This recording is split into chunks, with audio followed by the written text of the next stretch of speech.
Today we're going to continue working on the Lego City. For too long have I stared at this weird mound that I created in front of the Studgate Train Station. I want to transform this whole area. I've talked about it in previous updates.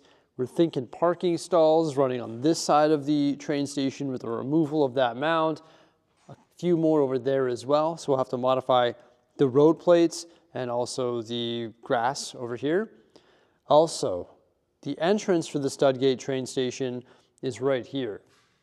However, it would be nice if you could access the train station from this side. If I flip it around, if I simply rotate it, well then you're not going to be able to access it from that side. So what we're going to do is we're going to modify this set and we're actually going to add another entrance on this side here. Plus, we're going to tidy up all of this train track. I want to transform this area because we've been working on this section of the Lego City, and I think this is just like a nice continuation of that. Like this all looks so good, it's pretty much done, right? And then you've got like this section that's not done, and then a section that's nearing completion. So I think taking a step toward finishing this today would be game-changing. So let's do it. This is why I love modular Lego cities. It's just so easy to move things around and also extract giant sections. For example, we're going to work on this train station. I may as well just haul all the stuff out of there. That being the train track, the green plates, the road plates, and the train station. And here it is, ready to go. So now when Mrs. Bricksie and I, who's currently sorting, thank you, Mrs. Bricksie, she's extracting all the yellow plate for the parking stalls and also the black plate for Ninjago, which we're going to be working on soon, and a bunch of other plate that we're going to need for other things, such as mountains. But now when we want to work on this, we just bring it up here and we can sort of visualize it. We can work on it plate by plate, set it up here, make sure everything is perfect, and then put it back in the city. So I also want to fix up these train tracks because you can see they're embedded in the mills plate, but they don't have the tiles on the curves and also the straight sections after the curves. So we may as well fix all that up as well because seeing all these exposed plates, or base plates, is not the best. But you can see all the different modules that went into it: 32 by 32, 44 by 48 by 48, 16 by 32, and yeah, it just sort of all came together to create this really cool track effect going into the Studgate train station. So this used to be windows all the way across. Here's a before picture. And now what we did is we actually removed the bench in the inside. We modified this sign because it had like pillars that were holding it up. And by removing the windows, we obviously made a big hole. So we redid all the tile work in there so it matches the other side. And then we put 2 arches in. And now we have an entrance to the train station that matches the other side. We use some of the profile bricks in here, which matches the texture of the train station. That's just sort of like the profile bricks that they've been using. And because we took out these windows, we actually freed up 4 or 3 of them, and we were able to use 2 of them in the little vestibule that we created. And we put one of the 1x10 arches going over top. And that, of course, covers the ramp for the wheelchairs and also the stairs. And then we did some tile work there, added a couple flowers, and I created this roof here. So this roof is a brick thick, but it's actually underlying plate, and then plates in the center along with brackets going around the entire perimeter. So it matches the design of the front. Right over there you can see the brackets with the exposed studs. That's why it's called Studgate Train Station. Then I put plates over top of all of that and then tiled it off fully, except for the back. I left that only 2 plates and 1 tile. Found some interesting slopes to sort of match the front design there. Put one of the large 4x3 slopes in the back, tiled that off, and then I put a snot brick here with a 1x8 tile because maybe one day we'll have the ability to print a Studgate train station sign so it matches the front. And this actually has hinges right there.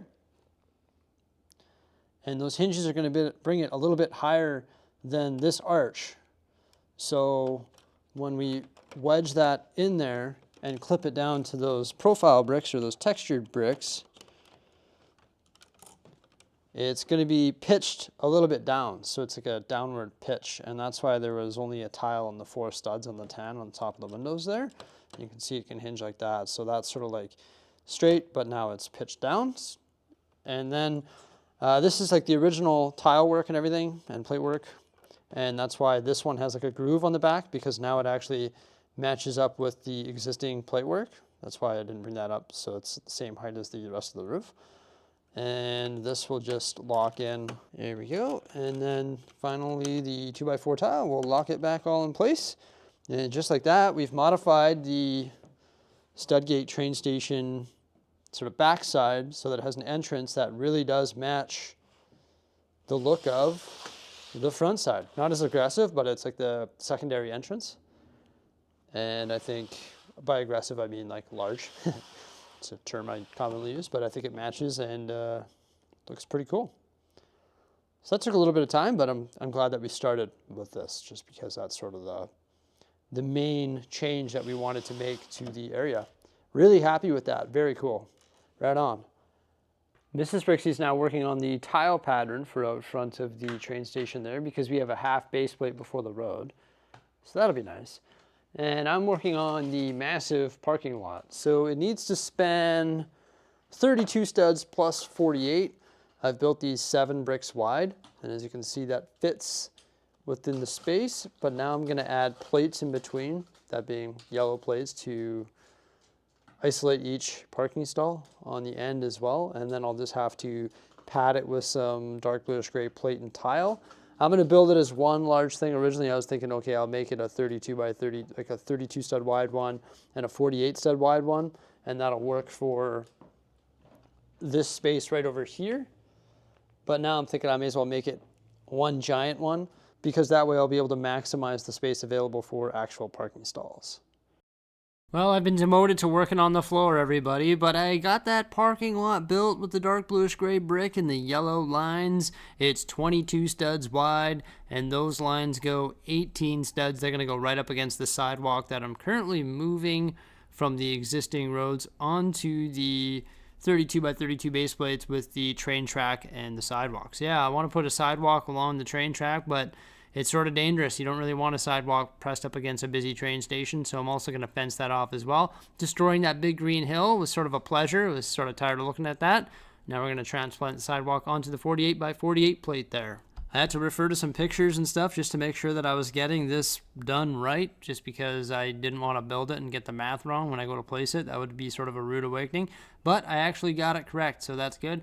Replacing that road extender there on the side of the road, and then just building that sidewalk so it goes pressed up against the parking stalls, and it's actually going to wrap right around, which I think is pretty cool, because it's going to give people who drive vehicles access to a sidewalk so they can actually walk to the train station on a sidewalk and feel safe about it, right? I think that sort of makes sense. Now I'm just building up the little sidewalk there in front of the train station as well, another road extender, and I'm going to round out that corner using one of those curved light gray plates. And there you go, just like that, I've created a massive mess, but I was able to integrate those parking stalls right into the road plates right up against the train track in a pretty clean way.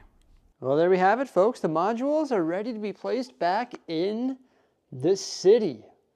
At the modified train station with the entrance, the train tracks, getting there, looking a lot better than not being treated at all.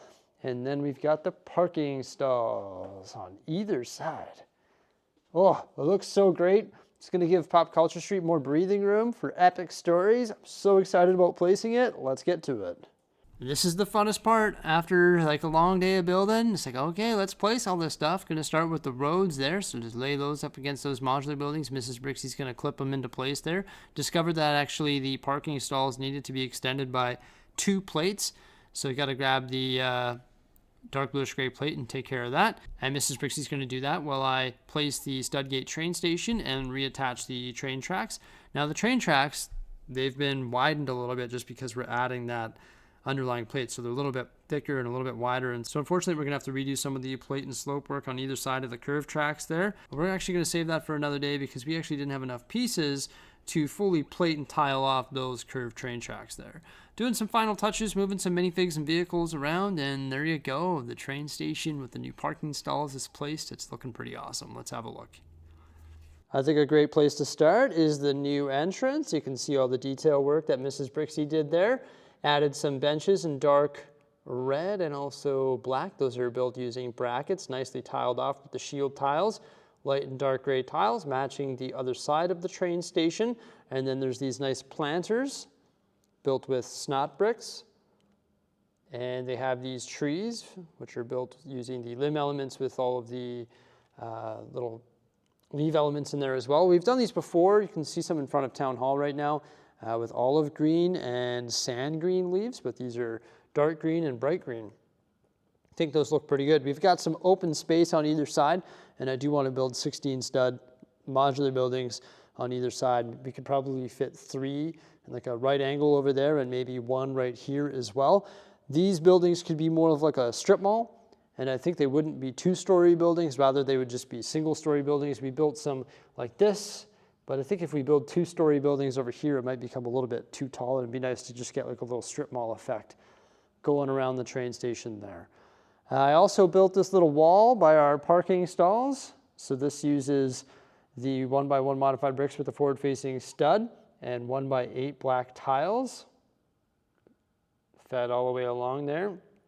Didn't have enough tan elements to tile it off on the top, but it is what it is. I think it looks pretty cool. And on the other side, there's actually some texture as well. You've got the masonry bricks right in behind those snot bricks. And because the tiles are put onto the modified snot bricks, or whatever the heck you want to call them, snot bricks, or I'm just going to call them snot bricks, okay, everybody, that's what they are. They have a little gap there, which I think looks pretty cool. It's just a nice little fence design. And as you can see, we put some vehicles parked in the parking stalls just outside of the train station on either side. And I think that just pulls this whole area together. As I was mentioning, we did run out of parts, so unfortunately we were unable to finish this here. We didn't have any of the wedge plates that were required to do this. Also, 2x4 tiles were pretty much out of. 1x4 tiles as well. We were using 1x2s, but you don't really want to do that because it doesn't hold the plates together. So in order to finish that properly, we need to get some more elements, which we're always doing, so eventually we'll get that done. And then I still need to fix up these switch tracks here as well, and also the flex track. And we need to tile with dark bluish gray underneath all of this. You can see the other one over here looks pretty good because we had adequate pieces to do it, and also it's fully tiled off underneath. So I think that looks really nice, just integrated right into the mill's plate, but just didn't have enough elements to do that here today, unfortunately.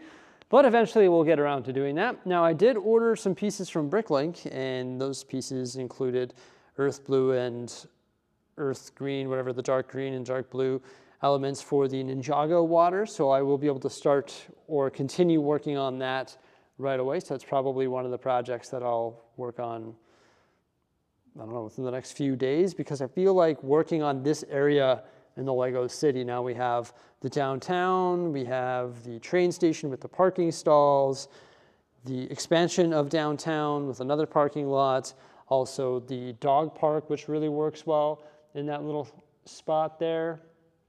And I feel like if I can continue to give this area more love, then it's going to just come together quite nicely. There's also the residential area, and I have a plan for the base plates in front of the botanical garden.